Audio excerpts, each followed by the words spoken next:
Buhay Lakwatsa.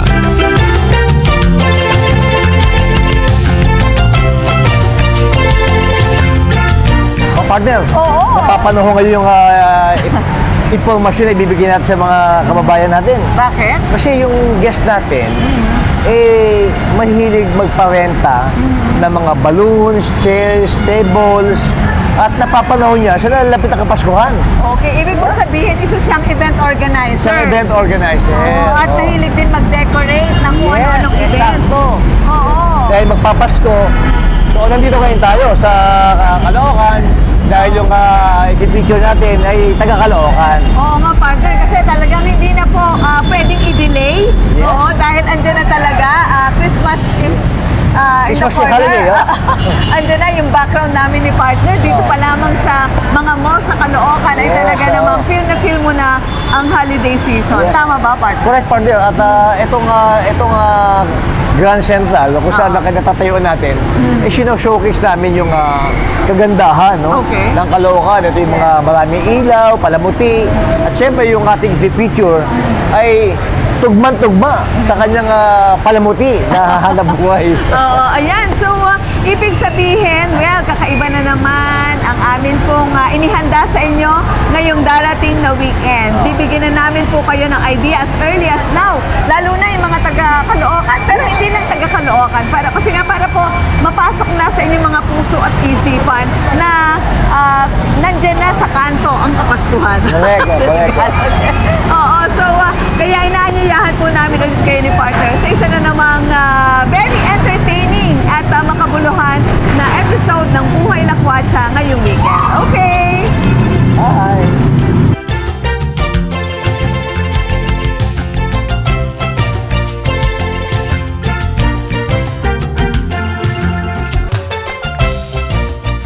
So finally, makakapag-feature naman tayo ngayon ng, another kakaibang negosyo, no? Actually, interesting, no? Kasi this is my first time na makakapag-interview ako, chikahan ako sa isang negosyante na ang negosyo ay party shop. Ano ibig sabihin? Ang mga items ang kanyang binibenta na yung mga kailangan sa isang party. Tama ba? So katabi ko ngayon si Miss Jana Bautista ng Jana's Party Shop. Hello, Jana! Hello! Good afternoon po! Hi! Hello! First time mo ba? Hindi naman. Hindi naman po. Medyo may background na tayo sa mga ganito. Yan! So, Miss Jana, okay.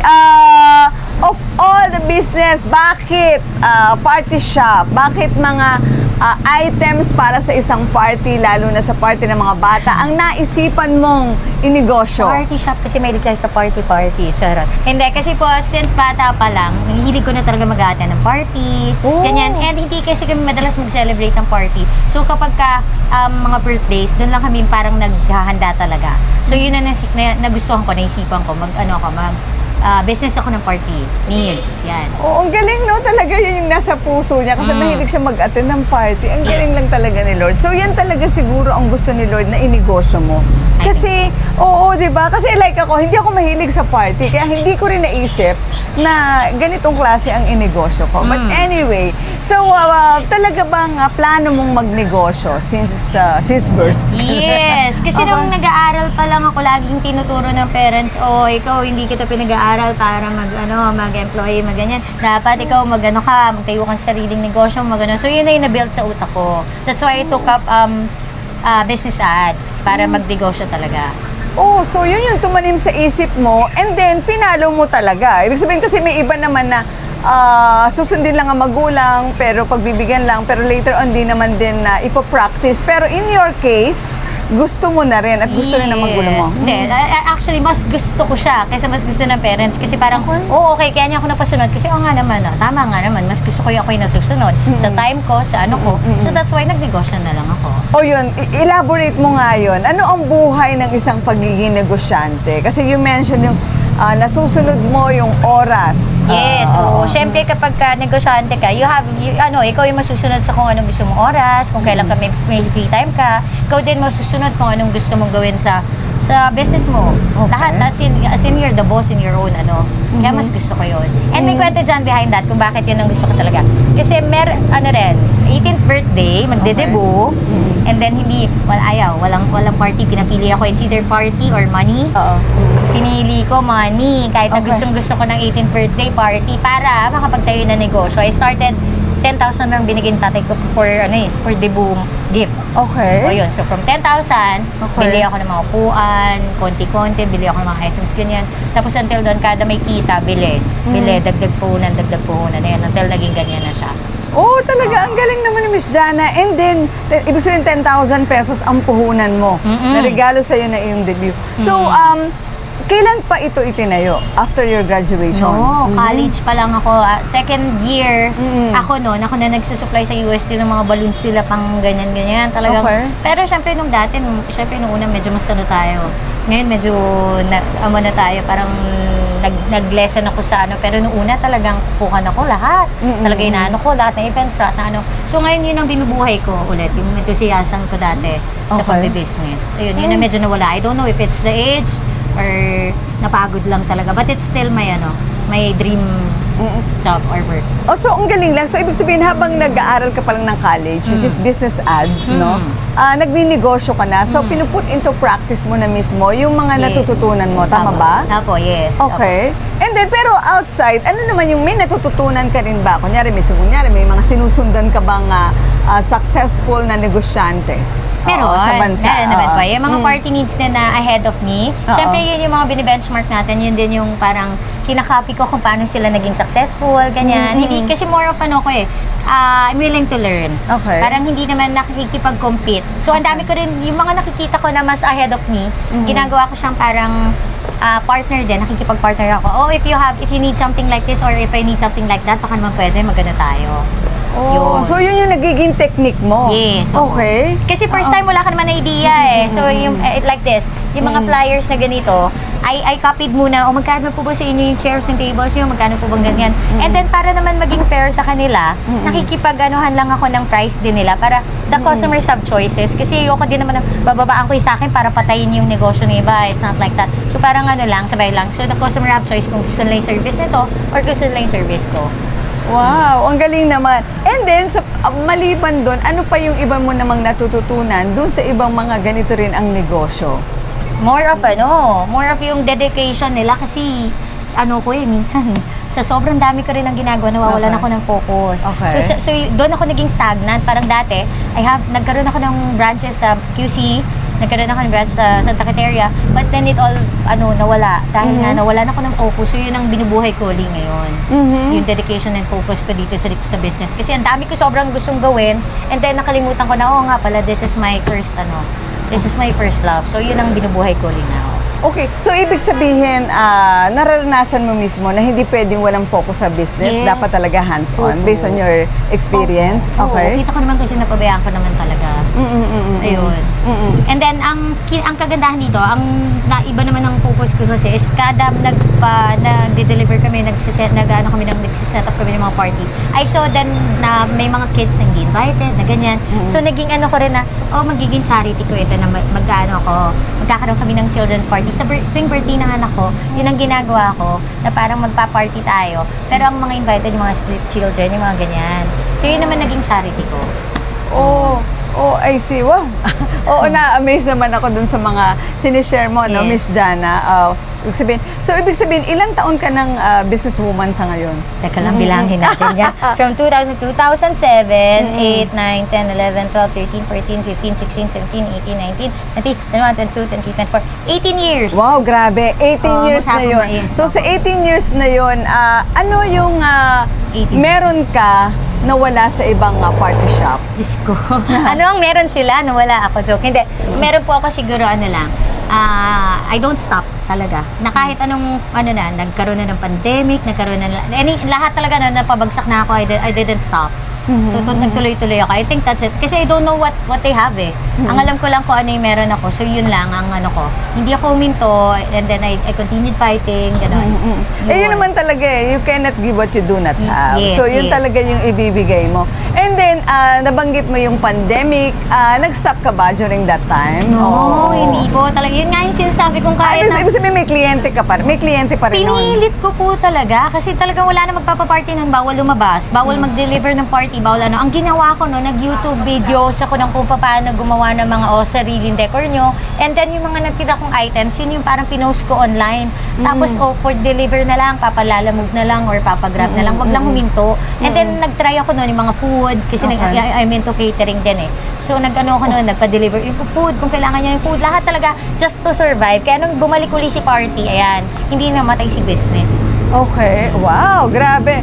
So aside dun sa COVID na naging matinding challenge din sa'yo at sa marami nating mga negosyante, sa 18 years mong pagninegosyo, any other challenge pa na naranasan mo?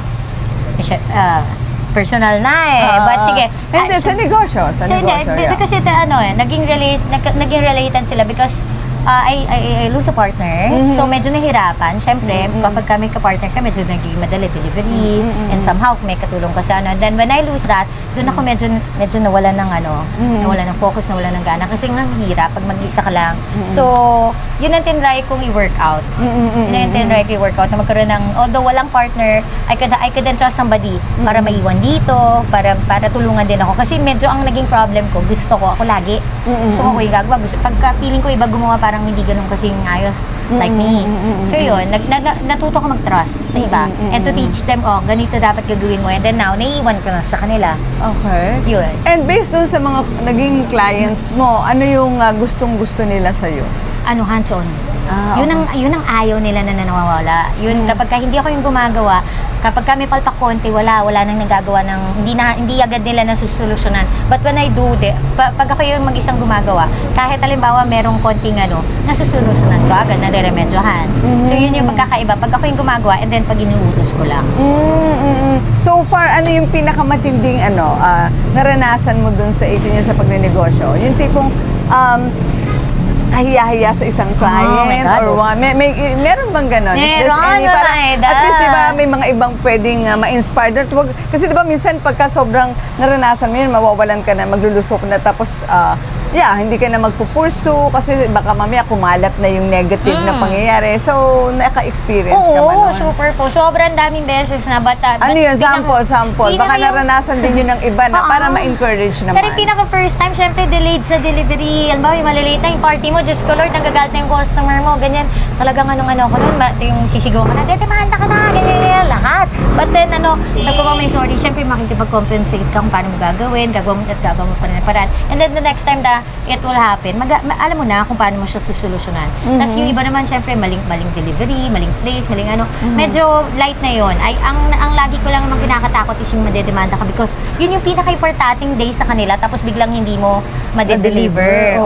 So kapag ka ganon, natuto ko na maghingi ng comments, suggestions lagi para ma-improve. Doon ako natuto na ano po bang mali namin, So every time, kahit masaya si party, nanghihingi na rin ako ng comment, ma'am, ano pa pong pwede ko improve? Yun. Dahil dun sa pagkakamali na yun. Oo. Sa ganitong klase ng negosyo, importante rin ba yung manpower? Parang konti lang na manpower yata ang kailangan sa ganito. Importante sobra. Hindi, pero minimal lang naman. Medyo po kasi puro outsource. Noong una nga, sabi ko, kaya ko ito mag-isa lahat. Ako gagawa ng lobok, magde-deliver kasi kaya ko na mag-drive. But then I realized na hindi pala. Kasi kapag doon ako na-delay eh. Kapag kinumit ko to dito, nag-commit din ako dito sa isa, alam mo yun, parang doon ako nagagawa sa oras. And then, nag-outsource ako. Siyempre, number one, kailangan kong pumunta dun sa venue. So, kailangan ko may iwan dito sa shop. Number two, yung mga entertainers like clowns, photo booth, lahat kailangan ko yun. Kasi hindi ko naman siya pwedeng i-hire lahat eh. So, ina-outsource ko po. Pati mga deliveries, drivers, lahat. And then sa catering services, waiters. Kaya maraming tao rin involved. Okay. Pero mostly outsource. Oo. Kung may mga gustong magnegosyo rin ng ganitong klase, party shop, meron pa bang space, hindi pa ba saturated ang ganitong klase ng business? Never. Kahit nga magtabi-tabi kayo kasi it's always personalized. Para bang kung halimbawa ibibigay kong party is ibibigay kong party sa kanila, the klase ng party is iba din doon sa isa. Oh, I see. So pwede kaming magtabi-tabi dito. It's always the customer's choice kung kanina nila gusto. So never saturated. And another big question na gusto ko alamin. In the next 5 to 10 years, ano nang nakikita mo dito sa na-envision mo sa Jana's Party Shop?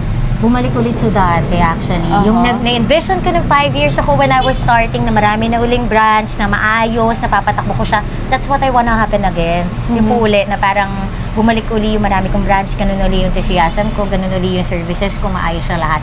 Kasi nga, di ba sabi ko po sa inyo, medyo wala ng focus. Kapag ka pala, hindi mo na maano yung personal, hindi mo na mabalance si personal life mo to the magkaka-problem pala sila pareho. So yun. So yung na-envision ko, bumalik lang uli ako doon sa batang negosyanteng very enthusiastic na mag-ano ulit. Oo, na business. nakafocus talaga. Opo. And sige, lastly, ano yung aral na gusto mong i-share sa mga, future negosyante, especially yung may ganitong klase? Kailangan ba to talaga, nag-i-innovate ka rin? Nag-i-innovate ka Yes, rin? opo. Oo. Sobrang kailangan ng innovation talaga. If you can remember, ang start ng chairs natin, ratan pa lang, di ba? Okay. Yung mga ganon. Oo. Tapos ngayon, puro plastic na. Pag hindi ka sumabay, mapag-iwanan ka talaga. And then, kasi ang tao ngayon, mas gusto nila personalize. Yung gusto nila yung masusunod. Hindi na pwede yung mga ready-made. So, yun yung masasuggest ko sa kanila. And love what you're doing kasi kapag ka hindi mo gusto, ang bigat pagka ginawa mo. But if you love it, kung anong request ng customer, go, sige po, ma'am, go. Ganun ka lang ng ganun. And ang dali sa'yo para ibigay yung gusto nila. So, yun yung ma-advise ko po. I see. Okay. Sige, so invite our listeners, viewers, baka nandito lang sila sa vicinity mo, dito na sila magpaano. Yes, or kahit wala po kayo sa vicinity, visit us po, try my service dito po sa Jana's Party Shop. Located po siya dito sa may 10th Avenue, Caloocan City. You can contact me po. Yun po, try nyo naman kami, papasiyahin ko yung party nyo. Ayan. Naku, grabe ha. Ito si Miss Jana. Nahihiya pa siya eh. Ang tatanong mo sa akin, Aida, ganyan-ganyan. Pero dun sa ating napag-usapan, ang dami kong napulot. And I'm sure yung mga nanonood at nakikinig ay ganun din. Sana nga Nagkaroon ng confirmation din yung mga experiences ko sa pagninegosyo na yun po, yung kanyang take-away, yun nga dapat nakafocus talaga. At pag na-divert kasi, especially sa personal thing talagang yun, ma-divert yung attention mo. And besides, make sure na na yun kasi yung nakita natin pag yun yung nilagay ni Lord sa puso natin, it will definitely flourish, no? Dapat lang ma-handle talaga natin properly. Oo, yun. Yes, Maging good steward tayo ng mga blessings ni Lord. And, sige ha, hindi ito yung first. Siguradong pag may mas maraan new branch ka pa at Yes, mas bonggang-bongga pa na outlet, di ba? Ng Jana's Party Shop, babalikan natin at muli nating i-update ang ating mga televiewers at listeners, especially ang mga batang kangkaluha. Yes, opo. Sige. So there you have it, si Miss Jana Bautista ng Jana's Party Shop. Thank you, Ma'am Aida. Bye-bye. Thank you so much po. Bye.